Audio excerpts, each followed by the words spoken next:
Welcome back, guys, to Just a Bit Outside. I know we've been posting a lot of content lately with our Western Conference preseason predictions and our Eastern Conference preseason predictions, along with our football show that we post every week. But we promised you guys this segment, and we are delivering it to you. This is our NBA overall preview. We're going to talk about awards given out, our playoff predictions, along with NBA first team and NBA rookie first teams. I am your host, Braden Krebling, along with my co host, Nathan Keener, and we're just going to dive into it. I will give you my 1 through 8 for the Eastern Conference. For the Eastern Conference, I think that the Milwaukee Bucks will end up being first, the Brooklyn Nets being second, the Boston Celtics being third, the 76ers being fourth if they have Ben Simmons coming back, the Miami Heat finishing fifth, the Chicago Bulls at 6, the Atlanta Hawks at 7, and the Charlotte Hornets rounding out in the 8th spot. Yep, we got a few different differences here.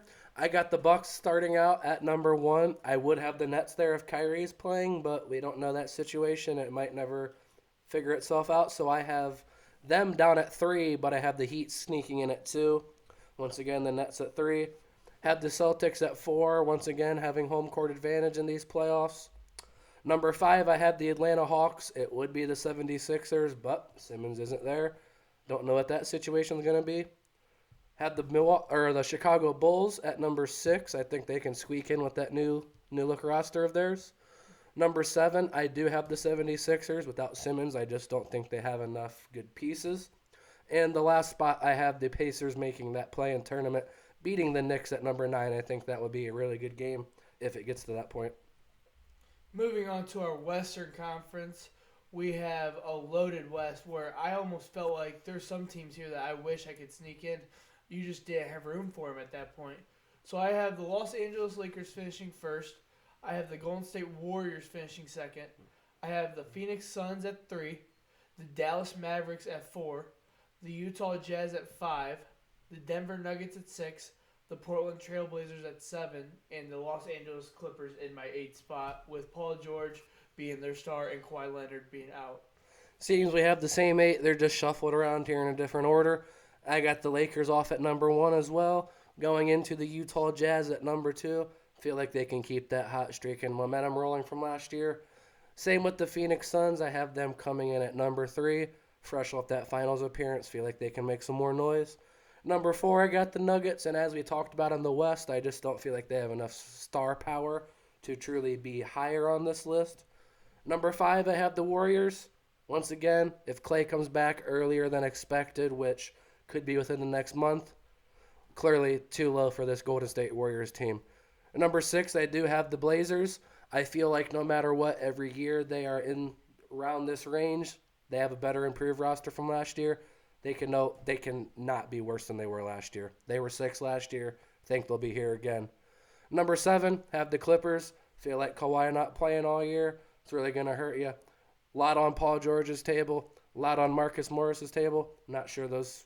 Well, Paul can handle it. Not sure about the other one. Number 8, the last spot, I do have the Memphis Grizzlies once again. They made the playoffs last year in the number 8 in the playing game. Feel like they can do it again. Just a scrappy bunch that finds a way to win. It's as simple as that.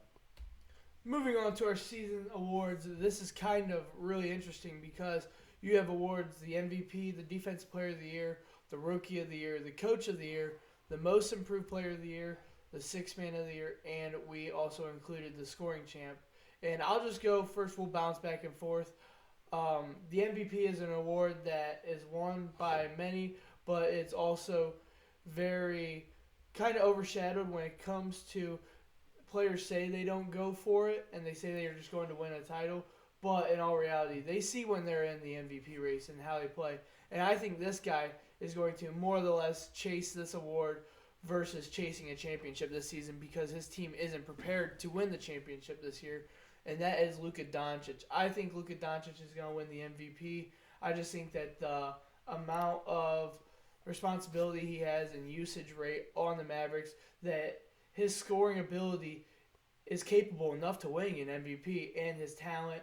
And I know his play style doesn't let the second option flourish into the offense, but when we're talking from player to player, I think Luka Doncic spells MVP when it comes to maybe not this year, but years down the road, he's going to win one. Yep, you can tell he sort of does stat chase there at the end. That about what is the MVP award. You just got to get those stats there at the end. They truly do matter. I do have Luca in my top three. Another name I'll give you, I think he will finish second. I do think Joel Embiid will. Feel like Simmons isn't there this year. You're going to put a lot on his plate. You're going to ask a lot of him.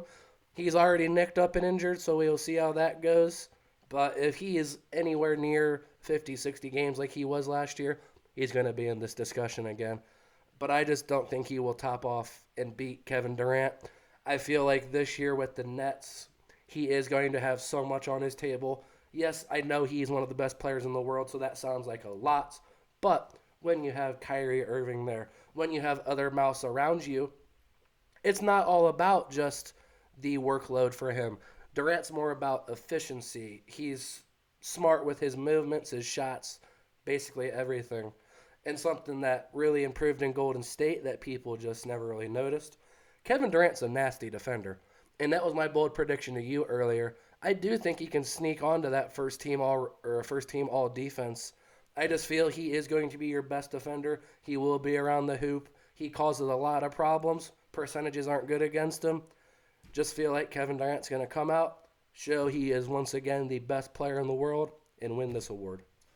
I also, when it comes to defense player, I value the length and the height, and I think a lot of centers do win this player or win this award along with a lot of bigger guys. So I chose my defense player of the year to be Anthony Davis. He kind of struggled last year with injuries and just had a bad year coming off that championship year that everyone had high hopes for him. So I think that this is the year that Anthony Davis actually takes the load of the Lakers and puts it on his shoulders. He really needs to because that roster is up there in age. He is one of the younger players on that team, so I definitely see that. I have two bigs in here. I have the one winning the award, but I will give you a sleeper prediction. And if Ben Simmons is not in Philadelphia, Matisse Thybulle can really, really, truly go win this award. It's a name that most of you are just starting to know about, but he was the Pac-12 defensive player. He was known for that in college. That's why he was a first-round pick. That offensive game is coming, but he really is a long, versatile piece that does a lot on defense. Feel he can be a real sleeper if he's in that starting spot. But I got Bam Adebayo just beating out Rudy Gobert. They've been in this spot before. Bam just brings so much to the table. He'll get you points, but he'll also get you rebounds, blocks, steals, deflections, just so much that Bam brings to the table that Gobert might not have on the stat sheet.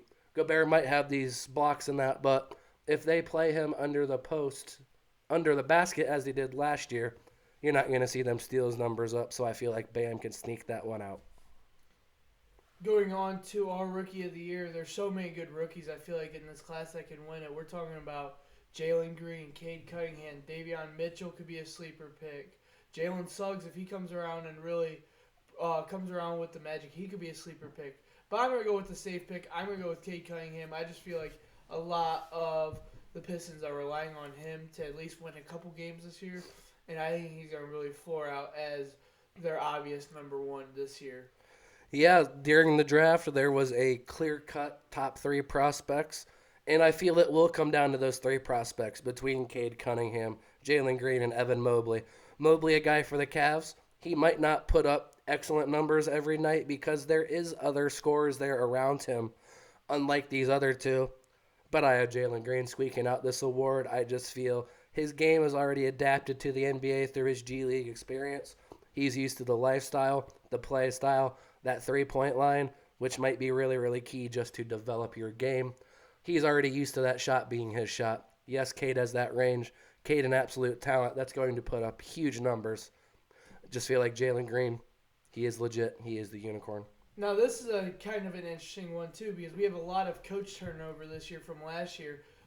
Some guys who maybe not have should have lost their job did just to shake up the teams.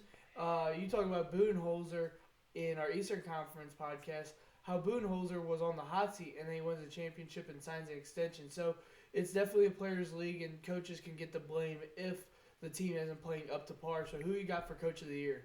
I have Monty Williams of the Phoenix Suns. Last year he was in that consideration, but he just never really got the respect he deserves because there were just other names last year. I feel like this year they did lose some key pieces, and this will be more about this youth developing.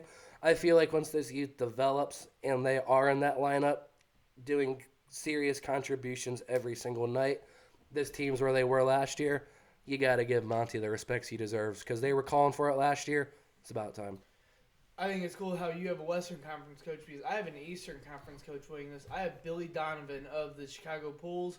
I think that Billy Donovan is a very veteran pro coach, and he just knew that the situation with the young Oklahoma State Thunder and him wasn't going to work. You know, Billy Donovan hasn't won a championship as a head coach yet, but he's always had some veteran teams. So Oklahoma State knew that the fit wasn't there. He goes to a team where Chicago Bulls stacks on all these veterans, Vucevic, DeRozan, Levine, and we kind of get all these new players and Lonzo Ball and with Billy Donovan. So I think he's going to round that team and win a Coach of the Year. Maybe not a championship or Eastern Conference Finals, but I think he can get the record good enough to where he is deserving of that award. Yep, I can definitely respect that one. Moving on to the most improved player of the year, I have an interesting pick. I'll go first. Mine is Michael Porter Jr. I feel like with Jamal Murray out for the beginning of the Denver Nuggets season, that Michael Porter Jr. will take on some of that workload off of Jokic, and he'll really take that next step as a player to be an elite scorer. Yeah, he definitely needs to with Murray out. We had this discussion the other day here in the house. I just feel like Porter, he's already such a big name that to make and win this award, I feel like he'd almost have to make the playoffs, or not the playoffs, the All-Star game, like someone like Julius Randle about did last year. You got to be around there. This guy won't be pushing for a West roster spot, I feel like, in that All-Star game, but you're going to know who he is this year because he finally is healthy. He's back on the court, and I have Jaren Jackson Jr. from the Memphis Grizzlies winning this award. Big, versatile, long piece. He's a 7-footer that can stretch the court.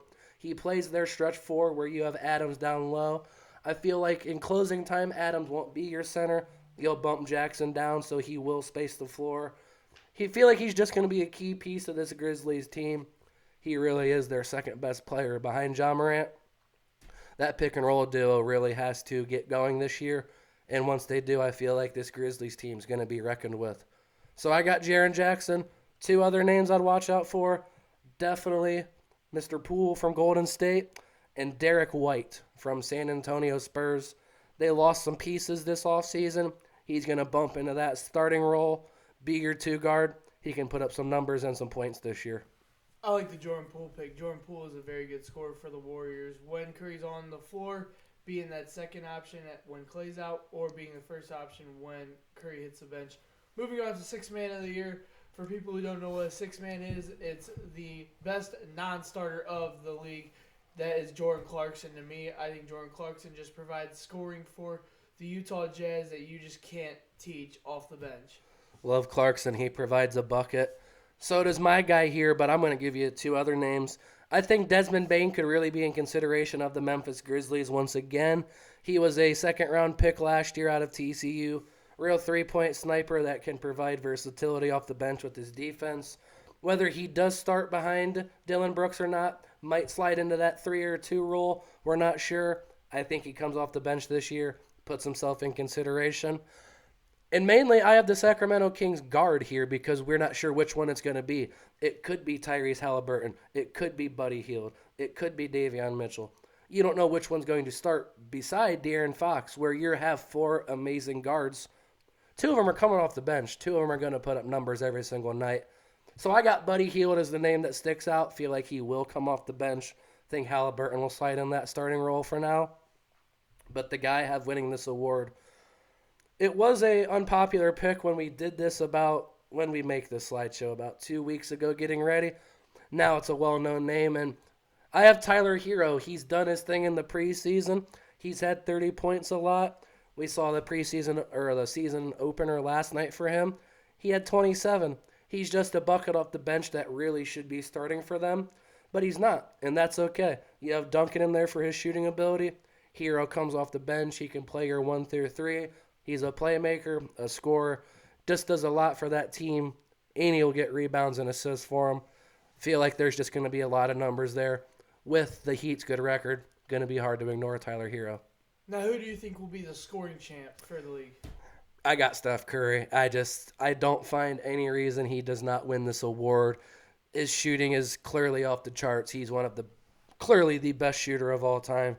He just does so much, and if it does come down to just point 0.5, point 0.3, point 0.7 like it did last year, when a guy shoots 90% from the free throw line with his career, we know he's around 94, 95% right now.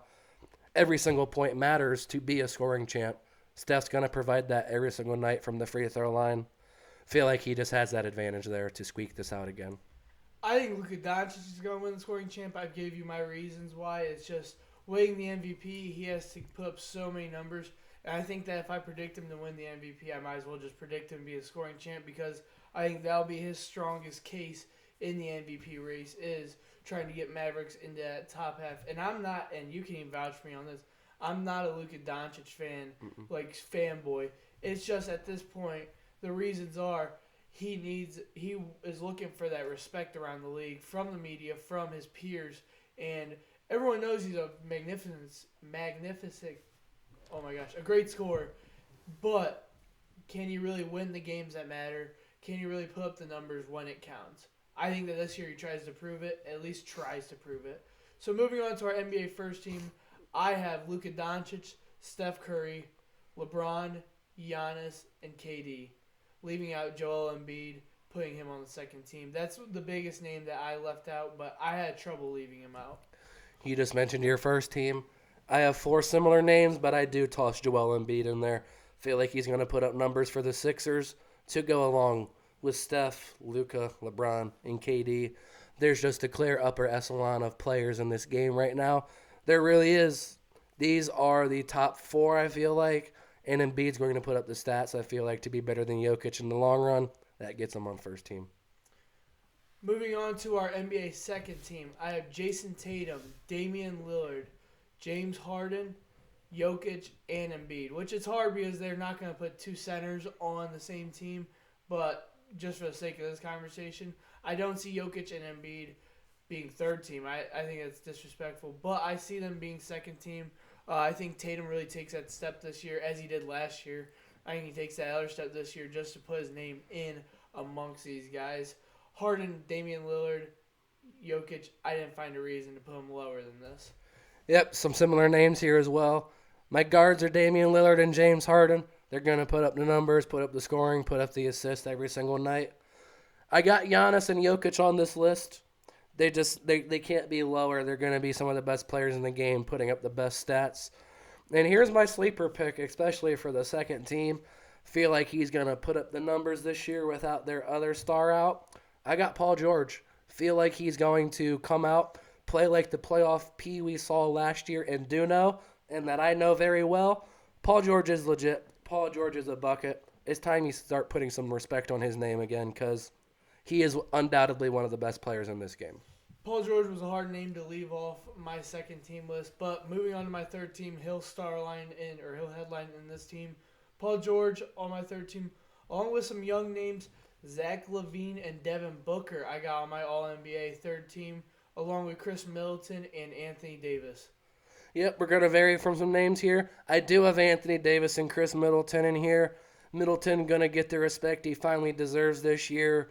He really is their second best player. All respect to Drew. Chris makes that team go. We saw last night when he wasn't doing the best, that team does not look the best. He has to be good for this team to be good. Expect that to happen this year. I had Russell Westbrook on this list, and you're not going to like this after I watched that opening night. I do have worries about that, so I took him off, especially considering the fact that Mr. Bradley Beal needs to make an All-NBA team to get the Supermax this summer. I feel like he's going to play for that, play his hardest to get that. Feel like that does come down to it. I also have Donovan Mitchell and Jason Tatum sneaking on here. The two young guys, the two guys that are going to lead their team undoubtedly. These guys are young. They are the leaders. They're going to go lead these teams to the playoffs. They're going to be on NBA third team. Moving on to our NBA rookie first team. We'll do a first team and second team for this. My first team has a bunch of household names. Cade Cunningham, Jalen Green, Davion Mitchell I got in this first team, along with Scotty Barnes and Evan Mobley. I just feel like these were the biggest names in the draft, and these are their guys' spots to lose at this point. Yep, I got the top three in there that we talked about earlier. In Cunningham, Green, and Mobley, they were a step above the prospects for a reason. They're going to go out, they're going to shine this year. I do have Davion Mitchell sliding in that spot as well. Feel like he's going to provide enough on defense and enough analytical stats are going to show up to get him in this spot. And the sleeper I have, it really is a sleeper. It really is a risk, but I love taking risks, and I like to be ahead of the game. Mr. Alperine Spangoon from Turkey is a name that the Rockets are going to have to rely on sooner rather than later. Daniel Tice is your center. I don't feel like he's a center of the future. So why would you not want to get your young first-round pick in there that they traded back to get? They were higher on him in the draft. They traded back and got him a few slots later at 16. Uber talented guy, as versatile as Mobley, can get out and block shots as well and shoot. Really excited to see what him and Jalen do this year. I know it's tough for two guys to make from the same team all rookie. I have it happening. Moving on to our second team, I have Jalen Suggs from the Magic, Jonathan Kuminga out of the Golden State Warriors, James Bouknight from the Hornets, Cam Thomas, a talented scorer from the Nets, and then my boy Luke Garza finishing out the second team from the Pistons. I'm going to round out my second team rookie here. I got Jalen Suggs making this. He was that fourth prospect. Slid in the draft a little bit, but he was that fourth prospect. He is legit. He's going to be there. Along with Scotty Barnes, he was in that other. They were both right there. Suggs and Barnes were legit, but they were just outside of that top 5 realm. They were both top 5 picks, but going to go with both of them. Some other names here. I do have Cam Thomas, led the nation in scoring as a true freshman. He's going to bring them buckets to the Brooklyn Nets. I have Kai Jones sneaking on here. First-round pick from the Hornets. They don't have a lot of big guy depth. Going to get a lot of minutes this year. Real high flyer you're going to see on SportsCenter a lot. And the last name, I thought it was a sleeper pick until I watched NBA opening night. And Chris Duarte from the Indiana Pacers, the 24-year-old rookie, went through junior college, went to another college, ended up at Oregon, from a prep school from the Dominican Republic. He's had a wild route, got to the league, 27 on opening night. This kid can play. He's experienced. Pac-12 Player of the Year last year. Feel like he can make second team. Hell of a road for him. Talking about our own award, we actually, inside of an award, we made an all-NBA underappreciated team. We're just going to have a little segment where we're going to go through our whole team. But when we talked about this, these are players that might not get the respect they deserve night in, night out, or just are overlooked when it comes to maybe I have a young player in mind that I think is very severely overlooked. So I'm going to go through mine. I have starting at guard, out of UCLA, Russell Westbrook. Even though making all-star teams in his prime, I think he just gets overlooked now that he's past prime. He did lead the league in assists last year with 11.9, having 36 minutes a game. This dude goes full out every play. He averaged 22 points, 11.7 rebounds, and 11.9 assists last year, averaging a triple-double, trying to help Bradley Beal get that Wizards team in the playoffs. And I think that if Vogel makes the fit right, Russell Westbrook will flourish in the Lakers' offense. Yep, I'm going to start out with my first point guard here. I have Shai Gilgeous-Alexander of the Oklahoma City Thunder. He's kind of just stuck in a bad spot. I was a huge fan of him at Kentucky. He ended up in LA, was a part of that Paul George trade. He goes to OKC, and he's put up solid numbers every single year. Last year he had 18, 4, and 3. But it's more about what he does, versatility. His game's not the prettiest, but he gets it done. He is now a 38% three-point shooter. That was one of the knocks he had. This guy really is just so slept on. And, last year he shot 42%. My bad. Even worse for a guy that can't shoot. So, SGA of the Thunder, real rising star of this game. People know about him, but he does not get the talk he definitely deserves. As my two guard here, I'll go into. Got Dylan Brooks of the Memphis Grizzlies. I'm a Grizzlies guy. I watched them. I'm not going to fanboy my team. This guy we are talking about, Westbrook, works his ass off every single night, He's out of Oregon. Second round pick. He has a lot to prove. Just cut down on them fouls, stay on the court, and when you're on the court at the end of the game, he can make some big-time shots because in the playoffs we saw him get in foul trouble. You bring in guys like Grayson Allen who are no longer there. It's Dylan Brooks' time to mature and really step up on defense. Just don't foul this year, brother, please. You are an absolute star in this league if you cannot do that. Going into my shooting guard for my All-NBA underappreciated team, it was Russell Westbrook's co-star last year, or actually not even co-star. Russell Westbrook was the second option to this guy. Bradley Beal out of Washington, dealing with a bad situation. He says he wants to stay in Washington. I want him to get out of Washington and really play to his full potential. He averages 31, 4, and 4, and he was second in the scoring title. Super talented, and I think Beal just doesn't get respected because he's stuck in Washington. That's a mediocre team. Yeah, I did not put Bradley Beal on mine because I've said for multiple years he is the second best two guard in this game because I still do view James as a two guard. He might play the one for the Nets. If that's the case, Bradley Beal is the best two guard in this league. We just talked about back-to-back 30-point years. You don't stumble into those, I'm sorry. It just doesn't happen. He would have made the Olympics this summer. Got COVID, really broke my heart because he was finally going to get a shine on a national stage. I got another name here, though. My small forward, he plays for the Los Angeles Clippers. I have Nikolai Batum. Really slept on name. He was a real nice piece for the Hornets. He goes there. He doesn't put up the most points, but you can tell his defensive versatility. He talks, he communicates, he is a veteran leader on that team, and just really does not get any talk around NBA circles. Never really understood it. Nick Batum, solid player that you know you're going to get every night. Going on to my small forward, this is a really unpopular decision because of recency bias, but I'm going to say it, and I don't care. I think Ben Simmons is one of the most, if not the most, underappreciated player in the league right now. Just because the man can't shoot a three doesn't mean the stats don't lie. He averages 16 points, 8 rebounds, and 8 assists in his career in 275 games. He's a 3-time All-Star. And then we'll just go through his accolades here. He led the league in 2019-2020 steals. He was a 2019-2020 All-NBA, 2-time All-NBA defensive team. He was an All-Rookie team, and he won Rookie of the Year. So, 3-time All-Star. This dude is more than just like a shooter. Last year, he averaged 14 points, 7 rebounds, and 7 assists. So, not triple-double numbers, but you can say those numbers are pretty productive. And if I didn't give you the name and I gave you all those stats and accolades, you would say I'd take that player in my starting lineup every night.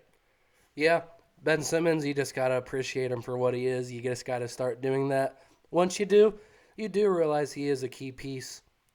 My power forward here, I have really loved the name, really loved the player, love watching him live.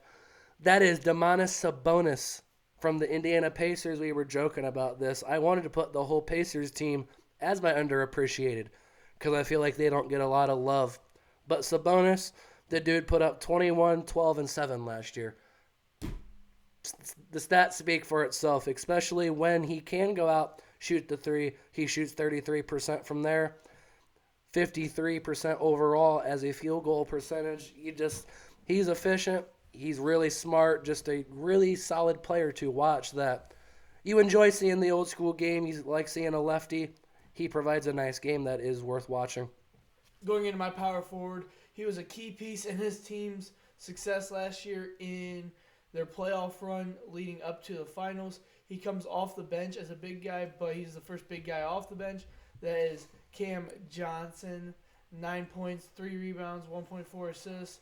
He kind of just really showed how he could be that piece, maybe not a centerpiece of a team, but a key player that provides what is off the stat sheet along with his long, versatile defense and really guarding some of the tougher mobile bigs. Yep, we're going to go to a big here. This is, in my opinion, the third best center in the league. No ifs, ands, or buts about it, and he is a mixture of the first two. I have Karl Anthony Towns. He really does provide a game of Nikola Jokic, of Joel Embiid. It really, truly is a mix. Last year, averaged 25, 11, and 5. The year before that, he averaged 26, 25, 22, 26, 19 as a rookie. The dude's a bucket getter. He's just stuck in a place like Minnesota where you never really saw a guy like KG get the respect he deserved when he was there. It's truly the same thing right now with Karl Anthony Towns. He wants to be there. Credit to him. A lot of teams have called and tried to get him out of there. He wants to be there. He went through a lot last year with losing family members to COVID and still put up those numbers. Expect a big year out of Karl Anthony Towns this year. This is a guy on my list to round out our all NBA underappreciated teams who I think isn't far from Karl Anthony Towns when we talk about best centers in this league. Mine is Nikolai Vucevic. He averaged 23.5 points last season, 11.7 rebounds, and 4 assists.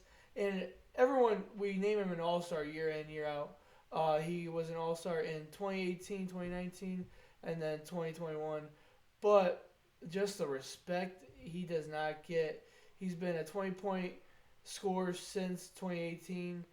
And then even before that, he's still putting up around 20 points a game, along with the 10 rebounds and a couple assists. So he's more than just, a meathead that goes in there and gets rebounds. He's talented, can shoot the ball, can score off dribble, or can spot up and shoot. He can provide offense that will benefit a team outside of just sitting on the block and waiting for the ball. Absolutely. I feel like Vooch does lead that next level of centers with Cat. He is right there. A sleeper name I'm going to talk about that I did not have here, but he is a center, JUUUSST Nurkic. I feel like he's been a name for the Blazers that has been nicked up, has been hurt. When he's on the court, they go as far as he goes, and that was the Western Conference Finals. They about made the NBA Finals. They truly did. That was a closer series than people thought. They did play good. JUUUSST Nurkic played good. He's just been hurt, and people don't really remember how good he is. Turn on a Blazers game this year, you'll see it. Just trust me. Also, a name that I'm just coming to mind that I think could make an all-NBA underappreciated team, and that even though he might be labeled just a shooter, how much he'll benefit his respective team this year just by sitting in a court and shooting or running off screens and being that guy is Duncan Robinson. Miami Heat, outside of Tyler Hero, doesn't have elite three-point shooting in that bag. So for Kyle Lowry and Jimmy Butler to be slashers and be drivers and be facilitators of the offense and to draw defenders to the middle of the floor and then kick out to a white boy in the corner, Duncan Robinson is going to be used a lot this year, and you're going to see him on a lot of just plays that benefit the Miami Heat as a whole. Yep, really solid team player. You know what you're going to get from him every night. And most likely it's trigger trays raining down. Well, that's all for our NBA awards. Thank you for checking us out. Check out the Eastern Conference predictions along with the Western Conference predictions if you haven't already. Also, check out our weekly football show that is posted. We give you guys winners, fantasy players to watch, and lines to gamble on for locks. I'm Braden Krevling, and this is my co-host Nathan Keener, signing off.